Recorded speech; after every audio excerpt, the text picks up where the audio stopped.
Hi friends, welcome to my channel cooking with Naisha Alam. उम्मीद करती हूँ आप सब खैरियत से होंगे। आज मैं आपके साथ शेयर करूँगी बहुत ही आसान और मज़ेदार टिंडे की भुजिया की रेसिपी। तो चलिए आइए इसे बनाना स्टार्ट करते हैं। ये मैंने आधा किलो टिंडे लिए हैं, इन्हें मैंने वॉश कर लिया है और अब इसकी कटिंग कर लेते हैं। सारे टिंडे मैंने काट के रख लिए हैं। अब चलते हैं इसकी भुजिया बनाना शुरू करते हैं। सबसे पहले हम कढ़ाई में आधा कप कुकिंग ऑयल डालेंगे, फिर इसमें सारे टिंडे शामिल करेंगे और टिंडे डाल के इसे हाई फ्लेम पे भूनेंगे 2 से 3 मिनट।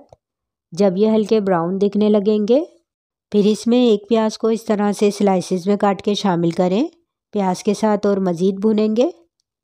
फिर इसमें हाफ़ टी स्पून ज़ीरा और 3 से 4 गोल लाल मिर्च डाल के मिक्स करें और मसालों में इसमें शामिल करेंगे 1/4 टीस्पून हल्दी पाउडर, हाफ़ टी स्पून नमक ऐड करेंगे, हाफ़ टी स्पून लाल मिर्च पाउडर और हाफ़ टी स्पून कुटी हुई मिर्च इसमें शामिल करके मीडियम फ्लेम पे 2 से 3 मिनट और फ्राई करेंगे।